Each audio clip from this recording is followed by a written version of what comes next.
I would say that he keeps the charm of Crocodile Dundee, although it's a completely different character. It's likable and funny and There is a warm. moment in Crocodile Dundee that every fan remembers, even people who have never seen the rest of the film.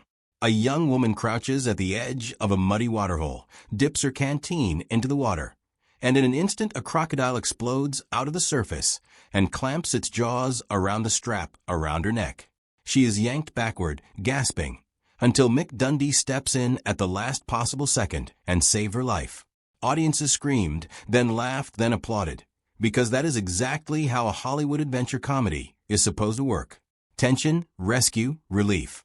What almost nobody realized while they were watching it in theaters in 1986 was how much of the fear on that actress's face didn't need to be manufactured. Linda Kozlowski was not just performing terror. She was living inside a location that came with its own set of teeth, and for weeks before that scene was ever filmed, she had already learned to be afraid of the water near her own front door. This is the story of how a single scene blurred into something uncomfortably close to reality, and how the woman at the center of it went from an unemployed New York actress to an international star, then quietly walked away from all of it to build an entirely different life on the other side of the world. The sequence itself is simple by design. Sue Charlton, the sharp-tongued American journalist Kozlowski plays, has followed Mick Dundee out into the bush to research a story. She kneels down at a billabong, one of those still, brown pools that the Australian outback, to fill her canteen. She has no idea that just beneath the surface, something far larger and far more patient than her is watching. The attack happens fast. There's no slow build, no warning music swelling for 30 seconds. One moment she's filling water, the next she's fighting for her life, and Dundee is charging in to pull her free. On screen it plays as an economical piece of action filmmaking. A few seconds of chaos that exists mainly to deepen the bond between the two leads and to remind the audience that this isn't a sanitized postcard version of Australia. It's a place where the wildlife bites back. What made the scene land the way it did wasn't elaborate special effects. In 1986, the crew didn't have access to the kind of digital tools that would later let filmmakers manufacture danger from a green screen and a laptop. Whatever tension appears on Kozlowski's face in that shot had to come from somewhere real. And as it turns out, it came from weeks of actually living beside the kind of animal her character was fighting off. Crocodile Dundee was shot on location in the Northern Territory, in and around Kakadu, one of the most remote and ecologically dense regions in Australia. It is not a backlit. It is not a controlled soundstage with a prop swamp built by the art department. It is a living wetland, full of billabongs that serve as natural habitat for saltwater crocodiles, among the largest and most powerful reptilian predators on the planet. Kozlowski has spoken about this directly in interviews given years after the film's release. She has described her cast accommodation as sitting right at the edge of one of these billabongs, close enough that the water was essentially her backyard. She has explained that because crocodiles in that part of Australia are a protected species, the population near the chute had grown large, confident, and comfortable moving on land rather than staying hidden beneath the surface. In her own words, the animals near her hut had become bold enough that a walk to the dining area after dark required real caution, not casual carelessness. That is not a detail invented for a highlight reel. It is something the film's own leading actress chose to bring up unprompted, when asked what shooting the movie was actually like. And she wasn't alone in flagging how serious the danger was. Paul Hogan, her co-star and the man who would later become her husband, has said in interviews that the production team genuinely worried the environment would rattle a young actress who had grown up in the very different landscape of Fairfield, Connecticut, and trained at Juilliard in New York City. Hogan has recalled that in the period surrounding the shoot, the region had already recorded several fatal crocodile encounters among the local population, a grim statistic that underscored just how far the crew was from anything resembling a padded, risk-managed studio set. There's a particular kind of tension that comes from performing fear in front of a camera when the source of that fear is standing, or in this case swimming, only a few dozen yards away. Most film sets insulate their actors from anything genuinely dangerous. Stunt coordinators build in redundancies, Animals used on camera are heavily trained and monitored, and anything resembling a real predator is usually kept at a careful distance, filmed separately, and combined later in editing. The Crocodile Dundee shoot didn't have those luxuries in the way a modern production would. The crocodiles living in and around the billabongs used for filming were wild animals going about their normal lives, indifferent to a shooting schedule, a call sheet, or the presence of a film crew trying to capture a comedy about the outback. That reality shaped the entire atmosphere of the production. Cast and crew members weren't just contending with heat, insects, and the general exhaustion of a remote shoot. They were operating inside an ecosystem where an actual attack was not a scripted possibility, but a standing risk that required constant awareness. Night walks between accommodations and the mess hall became something everyone treated with genuine seriousness, because the water's edge in the dark is exactly where a crocodile is most likely to be waiting, patient and nearly invisible. For an actress whose job that day was to portray genuine fear while filling a canteen at the edge of a billabong, that backdrop did something no amount of direction or rehearsal could replicate. It gave her body a real, physical understanding of what it means to be close to something that could genuinely hurt her. Whatever tightness appears in her shoulders in that scene, whatever flicker crosses her face before the crocodile lunges, carries an authenticity that has nothing to do with acting technique and everything to do with having spent weeks learning to respect that particular stretch of water. To understand why that moment mattered so much to Kozlowski personally, it helps to understand where she was standing just before it happened. In the mid-1980s, Linda Kozlowski was not a star waiting to be discovered by the right script. She was a classically trained actress, a 1981 graduate of the Juilliard School's demanding drama program, working the kind of unglamorous jobs that make up most performers' early careers. Her credits at that point were thin: a small part in a short-lived television series called Nurse, and a role as Miss Forsyth in a television adaptation of Death of a Salesman, a part she had already played on Broadway opposite Dustin Hoffman. That connection to Hoffman turned out to be more meaningful than it seemed at the time. When Kozlowski went in to audition for a strange, low-budget Australian comedy about a bushman named Mick Dundee, Hoffman took a personal interest in the process, asking pointed questions about who was casting her and where she would be staying if she got the part. According to Kozlowski's own recollection, the production team initially assumed the call from Hoffman checking in on her was some kind of prank, and it was only once they realized it was genuinely him that the moment landed as a strange, almost accidental vote of confidence in her talent. None of that guaranteed anything, though. Hollywood in the mid-1980s was a difficult, competitive environment for any young actress trying to build a career, and Crocodile Dundee itself was hardly viewed as a guaranteed hit. It was financed on a modest budget, reportedly somewhere between $7 and $9 million, built around an Australian television personality that most American audiences had never heard of. Insiders in Los Angeles were skeptical. There was no reason at that point to expect the film would become one of the highest-grossing movies in the world, let alone that the young actress cast opposite Paul Hogan would become a household name almost overnight. There's a version of this story where Kozlowski's training at Juilliard reads as a footnote, but it's actually central to understanding how she approached the role once she got it. Juilliard's drama division is one of the most demanding conservatory programs in the country, built around rigorous classical technique, physical discipline, and an unforgiving rehearsal culture that expects performers to bring total commitment to material regardless of its perceived prestige. Actors who come out of that kind of training tend to treat every role, whether it a Broadway revival of a canonical American play or a low-budget Australian comedy about a bushman, with the same baseline seriousness. That discipline likely mattered more on the Crocodile Dundee shoot than anyone anticipated at the time, because a production filming in genuinely hazardous conditions needed performers capable of staying focused and professional regardless of how uncomfortable or unpredictable the environment became.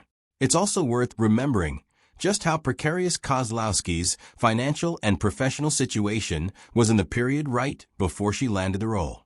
Paul Hogan himself would later describe her, in a 1986 interview, as someone who had been unemployed and financially strained before Dundee came along, someone he and the production initially worried about bringing halfway around the world into conditions that would test even an experienced outdoor performer. That she delivered a performance strong enough to earn a Golden Globe nomination in her very first major film role, while simultaneously adjusting to one of the most physically demanding shoots of the decade, says a great deal about the foundation her training had given her. The character Kozlowski was hired to play, Sue Charlton, was written as a savvy New York journalist who travels to the Australian outback chasing a story about a legendary bushman, only to find herself entirely out of her depth in an unfamiliar and untamed environment. It's a classic fish-out-of-water setup, but the character needed more than charm to work. She needed to be smart enough that audiences would believe she was a professional journalist, tough enough that her arc from city sophisticate to capable outback traveler felt earned, and grounded enough that she never became a passive damsel waiting to be rescued in every scene. Kozlowski brought a specific kind of steadiness to the role that reviewers picked up on even when they weren't entirely sold on the film as a whole. Sue Charlton wasn't written and wasn't played as simply an accessory to Mick Dundee's charisma. She had her own motivations, her own skepticism, and her own moments of genuine competence. And that balance mattered enormously to how the film ultimately performed with audiences. It gave Crocodile Dundee an emotional through line beyond its fish-out-of-water jokes about escalators and city life, something that helped the movie cross over from a novelty comedy into a genuine cultural phenomenon. There was also friction behind the casting that rarely makes it into retrospectives. Because Kozlowski was an American actress being brought in to star opposite an almost entirely Australian cast and crew, Actors Equity in Australia objected to her casting before eventually allowing it to proceed.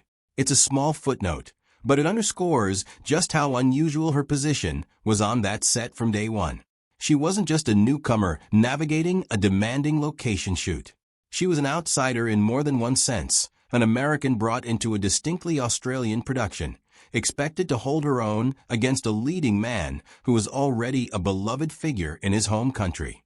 Nobody involved in Crocodile Dundee predicted what happened next. Released in Australia in the spring of 1986 and in the United States that fall, the film became the highest-grossing Australian production ever made and one of the biggest box office successes of the entire decade internationally.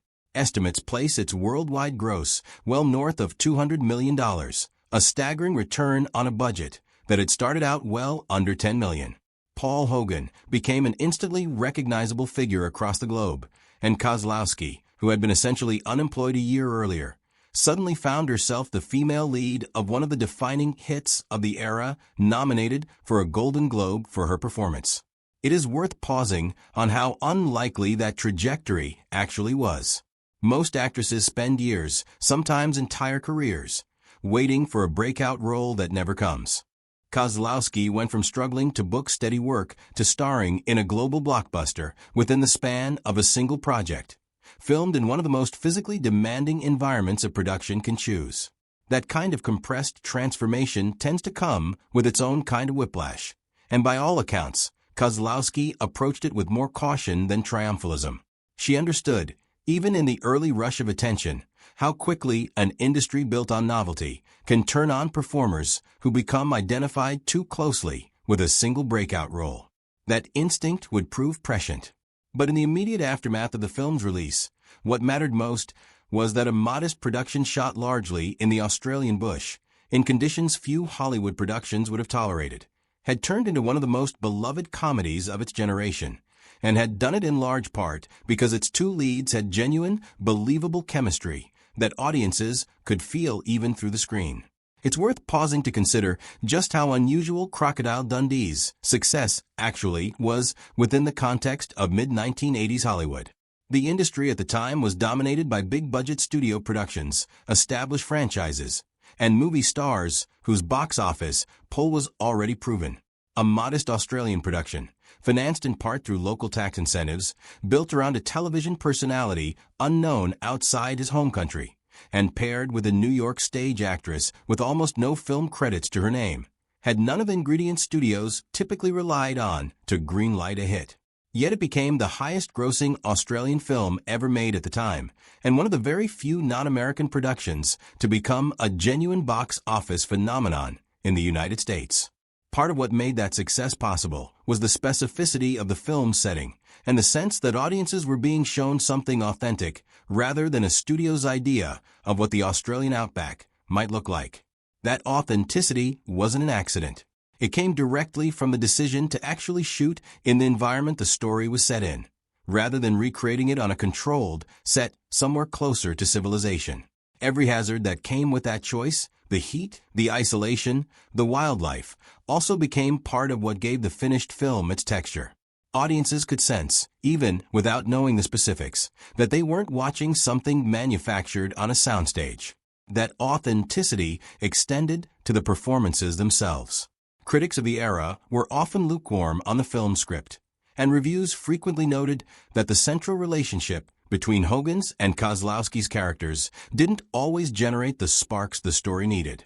But even skeptical reviewers tended to acknowledge that Kozlowski brought genuine charm and capability to a role that could easily have been reduced to a passive love interest. That distinction mattered enormously to how the film aged. Decades later, Sue Charlton is still remembered as one of the more capable, self-possessed female leads of 1980s studio comedy. Someone whose journey through the story felt earned rather than simply reactive to the men around her. Part of what made that chemistry so convincing, and part of what made the film's sense of place so vivid, was the fact that the production refused to fake its setting. Filming largely on location in Kakadu and the surrounding Northern Territory meant that the wildness of the outback wasn't a backdrop painted onto a soundstage. It was the actual unpredictable environment the cast had to move through every single day. That came with a long list of hazards that had nothing to do with the script. Venomous snakes, aggressive insects, oppressive heat, and long distances from any real medical infrastructure were simply part of daily life on set. Crew members had to remain alert not because the schedule demanded it, but because the region itself demanded it. A wrong step, a careless moment near the water's edge, a night walk taken without enough attention. Any of those things carried consequences that had nothing to do with a director calling cut. For Kozlowski specifically, that reality wasn't abstract. Her own living quarters sat close enough to a billabong that the production's warnings about wildlife weren't theoretical safety briefings. They were a description of her actual commute between her hut and the rest of the camp. She has described adapting to that environment as something that demanded real vigilance, not performance. And by most accounts from people who worked alongside her, she met that demand without complaint, developing over the course of the shoot a kind of practical resilience that mirrored, in a strange and unplanned way, the arc her character goes through on screen. It's worth being specific about just how real the danger from crocodiles was during that production, because it's easy for a detail like this to get flattened into vague, exaggerated legend over the years. Saltwater crocodiles in the Northern Territory are apex predators capable of killing an adult human, and by the mid-1980s, decades of protection under Australian wildlife law had allowed local populations to recover from earlier hunting pressure. That protection was good news for the species, but it also meant the crocodiles living near the Crocodile Dundee shoot were larger, more numerous, and more confident around humans than they might have been a generation earlier. Kozlowski's own description of the crocodiles near her hut, calling them bold, large, and increasingly comfortable moving onto land, lines up with exactly that ecological reality. These weren't rare, skittish animals hiding at the bottom of a pond. They were established, territorial predators who treated the area as their home, because it was their home, long before a film crew showed up to tell a story about it. Paul Hogan's own recollection adds another layer to that picture. He has spoken about the production team's genuine concern that the region's dangers, up to and including a string of recent fatal crocodile attacks on local residents in the months before filming, would overwhelm a young actress who had never worked in that kind of environment. That he was surprised by how calmly she handled it says as much about the severity of the risk as it does about her composure. People don't tend to express surprise at someone staying calm unless the underlying situation genuinely called for panic. None of this means the production behaved recklessly. Filmmakers working in dangerous natural environments generally take precautions, adjust schedules around wildlife activity, and rely on the experience of local crews who understand the terrain far better than any outsider could. But precautions reduce risk, they don't eliminate it, and everyone involved in that shoot, cast and crew alike, understood they were working somewhere that could genuinely hurt them if they got careless. What stands out most clearly in the accounts of people who worked alongside Kozlowski during that shoot is not fear, but composure. Paul Hogan has said openly that he and the rest of the production expected the harshness of a location, the insects, the snakes, the ever-present danger near the water, to overwhelm her. It didn't. She adapted, stayed professional, and by most descriptions never turned the difficulty of the shoot into a source of visible complaint or friction on set. That kind of steadiness matters more than it might seem on paper. A remote location shoot is stressful even without genuine physical danger involved. Add in real hazards, primitive accommodations, and the isolation of working somewhere with limited access to modern medical care, and it becomes the kind of environment that can quickly fray tempers and morale across an entire crew. An actress who handles that pressure without becoming a source of additional stress for everyone around her isn't just being personally brave. She's actively helping hold the production together. It's also worth noting how that composure likely fed directly into the performance audiences eventually saw on screen. An actress who is visibly rattled by her surroundings often struggles to produce a controlled, convincing performance, because real anxiety can easily curdle into something that reads as simply uncomfortable rather than dramatically compelling. Kozlowski's ability to stay grounded even while genuinely aware of the danger around her likely gave her more control over how that fear translated into her performance, allowing the tension in scenes like the canteen attack to feel purposeful rather than chaotic. It's impossible to tell the story of that shoot without acknowledging what else was quietly developing between its two leads. The on-screen chemistry between Kozlowski and Hogan wasn't manufactured entirely through clever editing and a well-written script. According to the film's own director, Peter Feynman, the relationship between the two actors genuinely shifted over the course of production, growing steadily closer as filming continued, largely because the movie was shot in sequence, allowing their real dynamic to evolve alongside their characters' relationship on screen. That evolving connection eventually became public knowledge, and then became one of the most talked about celebrity relationships to come out of the film's success. The complicating factor was that Hogan was still legally married at the time filming began, though his first marriage had already effectively ended, and the couple's relationship became public before that divorce was finalized. Kozlowski has spoken candidly in later interviews about how difficult it was to navigate a relationship that began under that kind of scrutiny, saying she felt she had no real way to publicly explain the situation without making things worse, and that the only path forward was simply to stay composed and let time sort out the story the media wanted to tell. By 1990, once Hogan's divorce from his first wife was finalized, the two married in Australia. Their union brought together an unlikely pairing in the eyes of the public, an Australian entertainer who had become a genuine national icon, and an American actress nearly 2 decades younger who had walked into his life through a role that almost didn't exist for her. What began as two strangers thrown together on a demanding, occasionally dangerous location shoot had turned into a marriage that would last for close to a quarter of a century. Before their relationship ever became public, Kozlowski and Hogan had already spent months working in tight quarters under demanding physical conditions, the kind of shared hardship that tends to either fracture a working relationship or forge a genuine bond between people. In their case, it appears to have done the latter.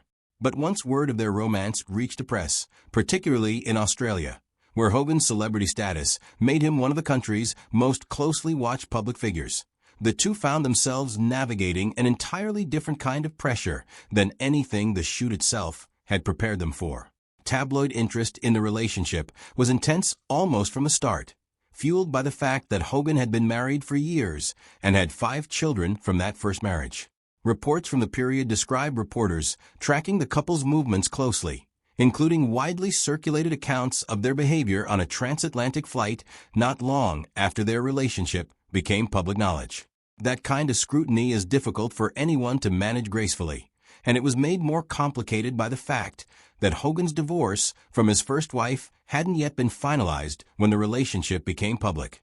Kozlowski has acknowledged in later interviews just how uncomfortable that period was, describing a sense that there was no dignified way to publicly address the circumstances of how their relationship began, and that the only real option was to stay composed and let the story run its course without adding fuel to it. What's notable is that this pattern, absorbing intense public pressure without lashing out or trying to control the narrative through the press, echoes almost exactly the composure she displayed on set while filming near crocodile-infested water months earlier. Whether that steadiness came from her training, her temperament, or simply the experience of having already survived a genuinely dangerous location shoot, it became something of a through line in how she handled the more difficult chapters of her public life. Fame changes the terms of a relationship even when the people inside it are trying their best to keep things normal, and Kozlowski and Hogan's marriage played out largely in public view, especially in Australia, where Hogan's stature made virtually every aspect of his life a subject of media interest. The couple worked together again on Crocodile Dundee 2 in 1988, continuing to build a professional partnership alongside their personal one, and their pairing became one of the recognizable through lines of the franchise even as critical reception cooled with each subsequent installment. That kind of sustained public attention carries its own weight. Kozlowski has spoken about the difficulty of building a life together while operating under constant scrutiny, particularly given how the relationship had begun. Rather than publicly litigating the details of that period, she chose to focus on maintaining a united front, understanding that engaging too directly with tabloid narratives tends to feed them rather than quiet them. Despite the pressure, the marriage held together for many years, weathering the natural ebb and flow of two people building a life, a family, and overlapping careers under intense public interest. They raised a son together, Chance, and continued to collaborate professionally even as Kozlowski's own acting career began to take a different shape than the one many expected after Crocodile Dundee first made her famous. Success on the scale that Crocodile Dundee delivered can be its own kind of career hazard, and Kozlowski experienced that firsthand in the years that followed. Rather than opening the door to a wide range of challenging roles, the film's success mostly generated offers for parts that echoed the same dynamic. The capable, likable woman standing beside a more prominent leading man. Kozlowski has described growing frustrated with that pattern, unwilling to spend her career playing variations on a single archetype simply because it had worked once. Her subsequent film choices reflect a mix of genuine attempts to diversify her resume and the practical reality of the industry she was working in. She appeared in Pass the Ammo and the television miniseries Favorite Son in 1988, took on darker material in Backstreet Justice and The Neighbor in 1994, and appeared in the horror thriller Village of the Damned in 1995. None of these matched the cultural footprint of the original Crocodile Dundee, and the franchise's own sequels struggled to replicate the original's critical reception even when they performed reasonably well commercially. Crocodile Dundee 2 did solid business at the box office, but was largely viewed as a lesser follow-up. And by the time Almost an Angel arrived in 1990, box office returns had grown noticeably weaker. By the early 2000s, when Crocodile Dundee in Los Angeles underperformed both critically and commercially, it had become clear that the franchise that first made Kozlowski a household name had run its course. Rather than continuing to chase roles that felt increasingly disconnected from what she wanted out of a creative career, she made the decision to step back from acting altogether. There's a broader pattern worth naming here, one that shows up again and again in the careers of actresses who break through in a single culturally dominant role. Once an audience decides it knows exactly who you are on screen, casting directors tend to follow that same shorthand rather than take a chance on something different. It's a comfortable trap for an industry built on risk management, and an exhausting one for the performer stuck inside it. Kozlowski wasn't shy about naming that dynamic when asked about it later, describing the pattern of girlfriend of the funny man offers as creatively limiting in a way that had little to do with her actual range as an actress and everything to do with how the industry chooses to package familiarity. Turning those offers down repeatedly meant fewer opportunities overall, but it also meant she wasn't spending her career performing a diminished version of the same role over and over simply because it was the safest commercial bet available to her. Kozlowski has been direct in later interviews about why she ultimately left the industry. She has described the later stretch of straight-to-video projects she was being offered as creatively unsatisfying to the point of being genuinely stressful, noting that she often felt like the only person on set who still cared deeply about the quality of the work being produced. That kind of disconnect between an actor's own standards and the material being handed to them tends to wear people down over time, even when the paychecks keep arriving. Her decision to retire from acting wasn't presented, in her own account, as a single dramatic moment, but as the natural conclusion of years of accumulating disappointment with the kinds of opportunities Hollywood was offering her. Rather than continuing to fight for roles that felt increasingly hollow, she chose to redirect her energy toward her family, particularly toward raising her son, and toward figuring out what a fulfilling life might look like outside the industry that had made her famous in the first place.